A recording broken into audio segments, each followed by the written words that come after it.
Hello, and welcome to our We Act educational series as we act to become carbon negative by 2030. I'm really excited about our conversation today, where we will discuss how environmental stewardship is central to our organizational mission and core values, with individuals who lead our mission work from across our organization. I'm Beth Schenk, Executive Director of Environmental Stewardship, and with me today are Teresa Burvell, Chief Mission Officer, Ministry, Alaska, Deneen Calvin, Chief Mission Officer, Population Health, and Lee Turner, Chief Mission Officer, Region and Behavioral Health from our Texas region. Welcome to all of you, and thank you so much for joining me. So Providence has set the bold goal to become carbon negative by 2030. And fundamentally, this commitment is rooted in our core value of justice, situated within our powerful mission. As a not-for-profit Catholic organization, we heed the call of Catholic social teachings and the words of Pope Francis, who shared his wisdom in his encyclical on the environment, Laudato Si. In this, he said, "We face a complex crisis, which is both social and environmental, causing harm to people and our planet. Therefore, we believe we should work together to both address inequities and to care for our common home, as this complex socio-environmental crisis we face must be addressed as one." So I'm thrilled to speak with the three leaders joining me today. And as mission leaders in Providence, they help guide all of us toward meeting our obligations to our mission and to keeping our spiritual health intact too. So let me start with Teresa Burvell from Alaska. Our carbon negative goal has been acknowledged as the boldest goal in healthcare today. And given the state of our climate, we believe it is our responsibility. So Teresa, as a mission leader, can you please tell us about how Providence's commitment to environmental stewardship is anchored in our mission and Catholic social teachings? Thank you so much, Beth. I am so honored to be part of this event and panel to discuss environmental stewardship, a topic that is so dear to my heart. What a great question. This is a big topic, and I'll do my best to draw on my experience as a mission leader to speak about how Providence environmental stewardship is lived out in our mission and our Catholic social teaching of justice. Catholic social teaching has presented the dignity of humanity as fundamental to social order and points out any disorder in the system, including human vulnerability, as the object of justice. Here at Providence, our Providence core value of justice calls us to work together to bring the vision of justice within our organizations for our patients and for our communities. We do so by striving to care wisely for our people, our resources, and our earth. We also stand in solidarity with the most vulnerable, working to remove the causes of oppression and promoting justice for all. The powers that cause communities to be disadvantaged while others succeed are the same as those that are causing climate change, unfortunately.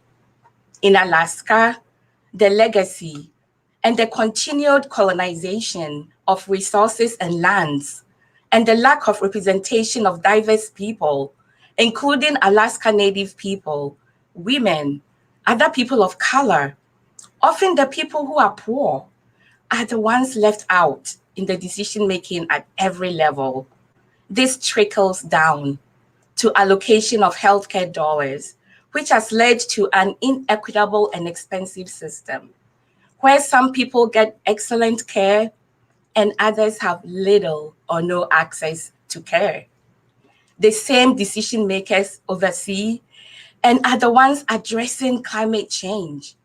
Some of the most vulnerable communities in Western Alaska, who are primarily Alaska Natives, are not well represented and have so far been seeing the biggest impacts of climate change. Even though they contribute far less to the climate problem, they are hit the hardest.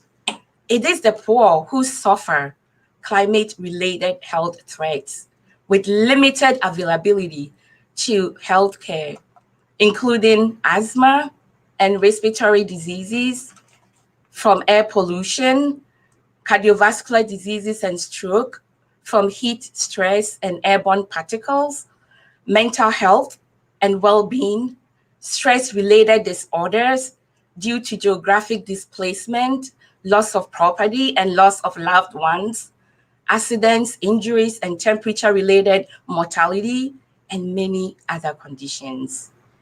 These side effects are urgent challenges, calling us to protect our common earth. In his encyclical Laudato Si, which means care for our common home, Pope Francis points to the moral responsibility that each of us has for coming together to address climate change. He notes that the climate is a common good, belonging to all and meant for all. This is one of the reasons Providence is leading the way with becoming carbon negative by 2030 and is committed to making environmental stewardship an organizational priority. Providence is leading by example, committing to sustain the healthcare of our communities by making decisions to reduce the environmental and health impacts of our own operations through the efforts of We Act framework for less waste, more energy and water conservation, healthy food, safer chemicals, and transportation. As illustrated, there is a strong connection between climate change and healthcare. And our commitment to improving community health and environmental justice are all interconnected and central to our mission. Trusted voices are needed as advocates for local, national, and global policies. And healthcare mission leaders are among those who focus on climate change priorities relevant to Providence as a healing ministry to achieve the goal of carbon negative. With that, back to you, Beth. Thank you, Teresa, for those clear and strong words. We appreciate your comments. Let me turn to you, Deneen. So let's discuss some of the underlying factors at play when thinking about these interconnected crises. Deneen, can you please tell us about your perspective on the root causes of these crises and how they affect our relationship with the planet? Thank you. Yeah, absolutely. Thank you, Beth. So we're all wondering right now. We wonder about drinking water, heat, the power grid, plastic waste, wildfires, air quality, greenhouse gases, food production and supply, trees, and carbon sequestration. We wonder about resources, how we've come to where we are, cause and effect, political will, signs of the times that we perhaps missed, rationalized, didn't see. We wonder about what's within and outside of our control, our influence, and what it is that we may soon need to accept, adapt to, alter our ways, practices, our mental models, our systems and structures, the building blocks of human society. All these things that we wonder about, the Catholic social tradition is also interested in. And I'd like to talk a bit about why. And Beth and Teresa, there's two words in particular that jumped out to me as you two were talking. And those are, and we can go to the first slide, interconnectedness and relationships. The meanings of these words are similar, and I'll purport that they could be key to understanding our role in the root causes and solutions of environmental issues. Interconnectedness is essentially the state of being connected with each other. And relationships then describe the way in which we regard and behave toward one another. These words seem so simple, and yet they may guide us in all that we wonder about. In our Catholic tradition, there are three primary models for how human beings situate ourselves in relationship to Earth. Dominion over, which can be interpreted as to subdue or to rule. Stewardship of, meaning to care for, tend to, or look after. And kinship with, to be in relationship, interdependent, in solidarity.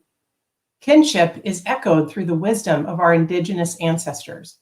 And St. Francis of Assisi in the notion that creation has value beyond human beings and is loved by God aside from us.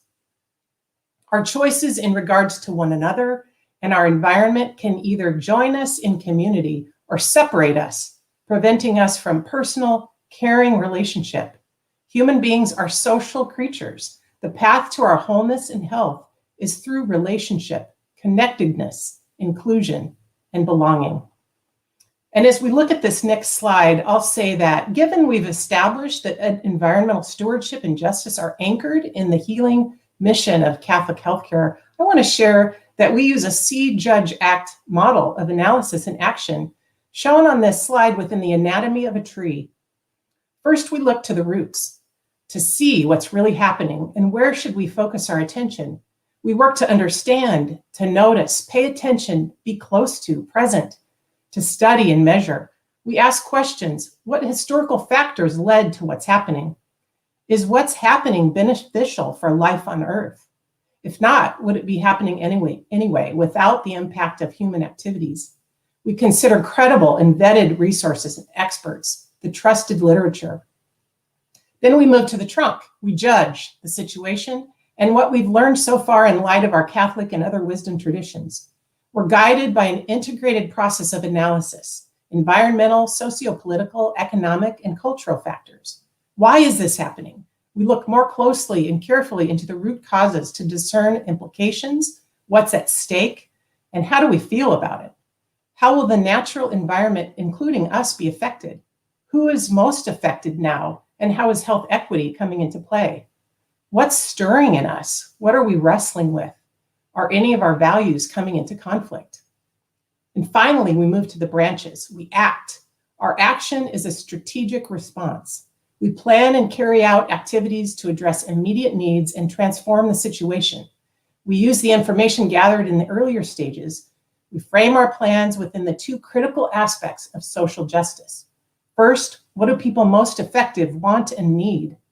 Where is the most suffering, and what basic immediate human needs need to be met now? Food, water, shelter, clothing, medical care.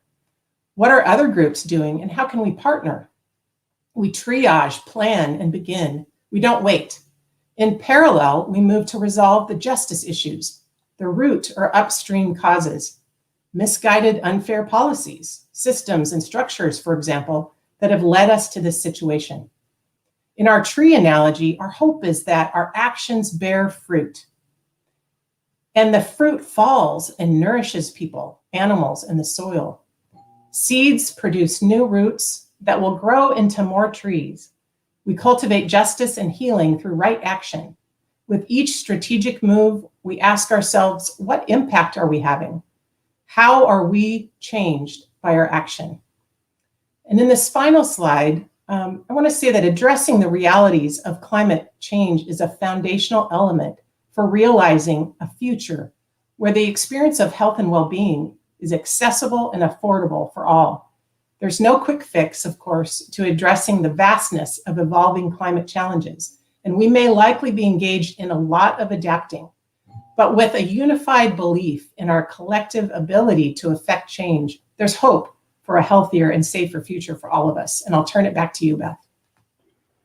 Thank you, Deneen. That was a lovely weaving together of levels and perspectives. Thank you so much. So let's turn to Lee Turner, and thank you again, Lee, for joining us. So every geography has its opportunities and challenges. And can you please tell us about your mission work in Texas once you get the lights back on, and how environmental stewardship is integrated with your mission work there? What trends are you seeing now, and how has your thinking evolved on this topic? Well, thanks very much, Beth. And I hope all of those of you who are listening and watching are as impressed with my mission colleagues as I am. I think it bodes well for our ministry as a whole that mission is involved in the good work of environmental stewardship. It is, after all, a mission imperative that we care for and are good stewards of the gifts that we are given. I think it may come as somewhat of a surprise to many of us in healthcare.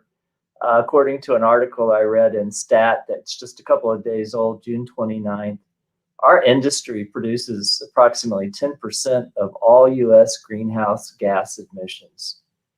And then when you hear Teresa beautifully and articulately say that the environment has a direct impact to health equity, and the environmental pollution and other focuses that are part of climate change actually have an impact on diseases. I think it says very clearly we have a responsibility to act.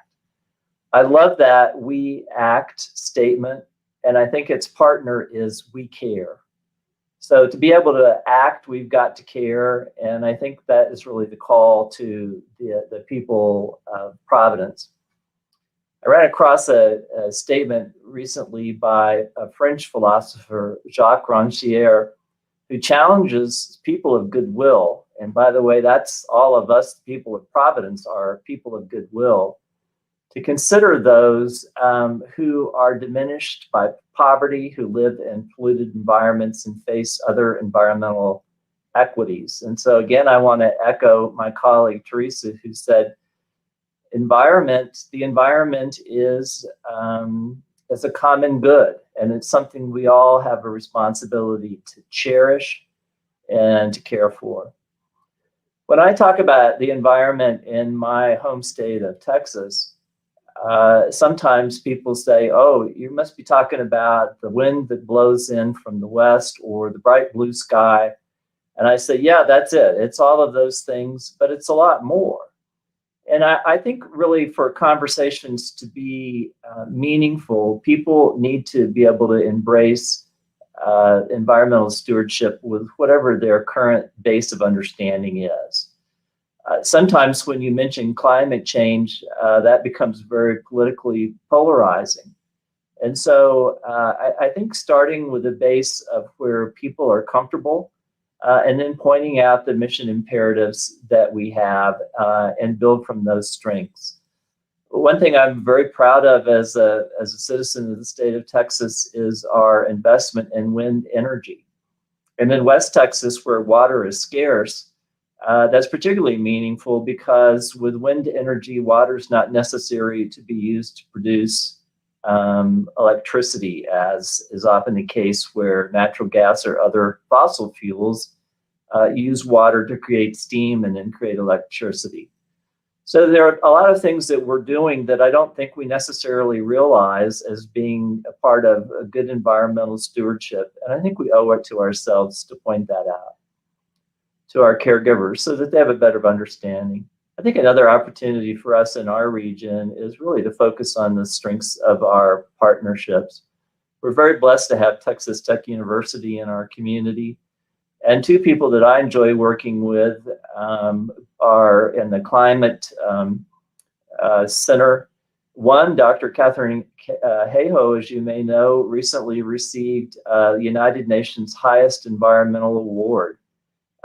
Such an impressive thing to have advocates for the environment that work right with us in the communities where we live. So I'll hand this back to you now, Beth, knowing that there will be some great questions and more time to visit. Thank you, Lee. That's so interesting and so important for what you brought up about starting where people are and working as partners. That's something that we do throughout Providence and have for so long in our community commitments. And I appreciate you calling that out because we need to work together to solve this complex socio-environmental crisis. So thank you so much. Yeah, I see a couple of questions coming in, but if I'm going to take the liberty to do another round with our guests, and then we will get to some of those questions. So Deneen, let me come back to you about elaborating more on the root causes of the social environmental crisis with a focus on some of the solutions available. Sometimes it does feel overwhelming. So what do you recommend? What can we do to address this? Yeah, thank you, Beth. And, you know, I've kind of looked at, from a high level, the root causes and solutions and our role in the cause-effect equation. And really important is, you know, how we situate ourselves in relationship to Earth, and then those interconnectedness, those pieces of relationship. And I think what I'd like to hold up and honor here for our Providence community and our broader audience is how we really honor the wisdom and perseverance of those among us who have been raising their voices and working on these issues for decades. And for Providence, that's you. And so thank you, Beth, for that, our nurse scientist here. And we also recognize and see the prophets of our times who are emerging among us. And I'm going to call out people that might not be expected to be named in a focus on environmental stewardship, but Brian Stevenson and Amanda Gorman come to my mind. And if we listen carefully to their words, they invite us to wonder whether we treat Earth as we treat one another, as means to an end, rather than an end in itself, something that helps us achieve what we want, but is not important itself. And I do want to bring forth some of the wisdom of specifically acclaimed lawyer and human rights activist, Mr. Stevenson, who has been called a prophet of our time. And Mr. Stevenson's thinking about 4 steps to change the world that align with our traditional Catholic values and our ethic of love. And his 4 steps that expand our consciousness and our ideal overlays with the See, Judge, Act model that I referenced earlier are these: to get proximate, to change the narrative, to stay hopeful, and to learn to be uncomfortable. And by get proximate, I mean get close to others and nature and understand stories. By change the narrative, I mean environmental stewardship and justice is for all of us. It's only political or polarizing if we choose to make it so. By stay hopeful, there's so much we can do together to affect positive change. And learn to be uncomfortable. We will need to adapt to the impacts of climate change that are already occurring faster than we ever expected. So there's more that I want to say, but I want to give time for the other questions. Can I turn it back to you, Beth? You bet. Thanks, Deneen. That's super helpful. Get proximate, change the narrative, stay hopeful, and learn to be uncomfortable. We have a lot of practice at that last one, don't we? So let me turn to you, Teresa. Can you tell us a little bit about how climate is happening right before our eyes and implications, as you were talking about earlier, a little bit more for Native Alaskans? Thank you so much, Janine, and for talking about some of the root causes and what we need to focus on, and to Lee for talking about the partnership.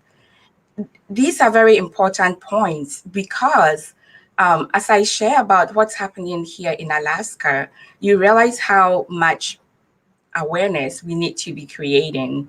So some of the most vulnerable communities seeing the biggest impact of climate change are here in Alaska, our Alaska natives on the Western Alaska native villages of Yukon-Kuskokwim Delta.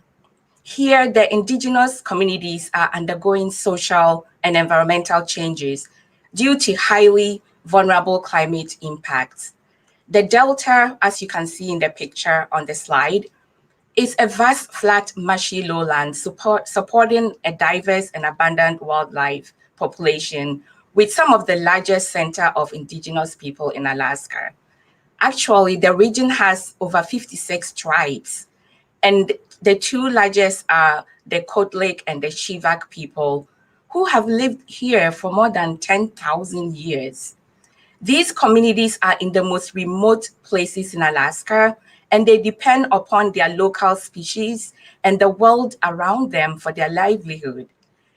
Now, the historical marginalization of these indigenous people has made them even more vulnerable today due to the environmental conditions and processes occurring where they live. Climate change is affecting their region, from fishing and wildlife, habitat to access to sustenance foods, to potential dangers to stability of the ground, as these are the communities that need reliable winter ice in order to travel.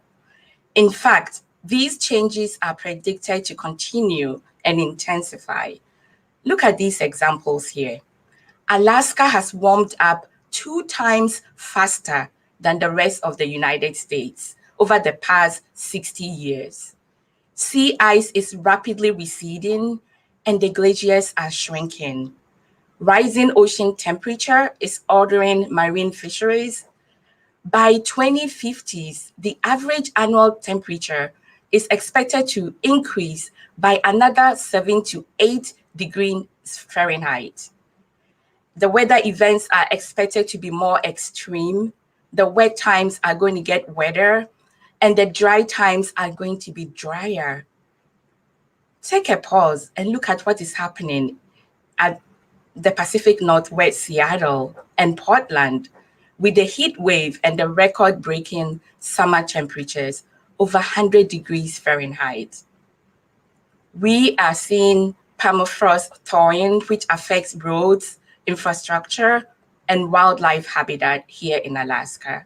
This impacts plant communities, fresh water resources, and landscapes used for wildlife. As seen on the annual seasonal subsistence calendar, native villages of Kotlik and Chivak rely on subsistence foods, hunting and fishing as part of their household food supply and livelihood. The different activities and resources are being impacted by climate change. For example, salmon fishing and berry picking. Action is urgently needed to help the region's 56 tribes adapt to the new changing environment, the new landscapes, the new conservation and developmental opportunities as their lands are exposed to climate change impacts. The rapid environmental change has the potential to stress their culture, institutions, health, and their basic livelihood. At Providence, Alaska, we are working with the tribal communities as well as local, state, and federal partners to help take climate action. Within our facilities, we are working to reduce energy use, water, and waste, and to increase recycling. That way, we can better control the human effect of climate change. Back to you, Beth. Thank you, Teresa. That's a vivid example of how climate change really impacts people. Thank you for drawing those connections for us. Lee, speaking of people, how do you excite people about this topic in West Texas? What advice do you have for others located elsewhere, for instance, like where I live in Montana, where there are similar challenges and opportunities? Well, Beth, I think one of the first things that occurred to me when I started to participate in this important work was to be a little overwhelmed by the enormity of it all. But what I would say to all the people of Providence listening and watching today is don't be like Lee. Don't be overwhelmed. Start small. Make it personal. We act because we, the people of Providence, care about our communities. We care about the people that we work with. We care about the people we care for. We care about folks we don't even know. I don't know the people of the native communities in Alaska, but I can tell that I need to care about them because of what Teresa has shared today. Their lives matter, their livelihood is important, and they're part of the fabric of our world and our creation, and they're a treasure.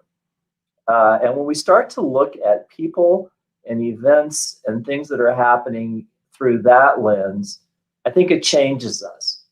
It asks us to be more responsible, more caring. And I think that's what we need to do. Deneen laid it out for us beautifully in a clarion call with the tree metaphor: to see, to judge, and to act. And so do you need a whole fleet of electric vehicles as a starting point? Nice to have. But what you need more than a fleet of electric vehicles is a passionate, caring, caregiving group who says, what can I do? Explain this to me, help me to understand, and then help me to focus my energy so that I can contribute and make a difference, whether it's a small way or something even larger. And then I think make it a community conversation. don't be stymied or put in a small box because you think that this is too big or too hard. Look to see what others are doing and model their behaviors and model their best practices. And I think that's really the key for our region, and I think it works in a lot of other places. Many people started small and worked up to it, and then looked back in months or years and said, my gosh, look what we've achieved together. So I think that's really the message. We are given a great gift of this earth and all the resources, and are charged to take good care of them and be good stewards. And it's up to us to actually do that. Thank you, Lee. Those are great summary words, and they'll end up being our closing words because we have used our time. I can't thank you enough, all three of you, for your thought, your wisdom, your experience. I have said this before, that you are such anchors in Providence, the mission leadership team. You really keep us headed in the right direction. I value that so much personally. I think it's a really important part of our success as a health system. And I'm so honored and proud that our environmental stewardship effort is anchored deeply in our mission. And you all have just explained it so well. It's a complex topic and it's an emotional topic, but I have enjoyed this so much. I wish we could talk for much longer.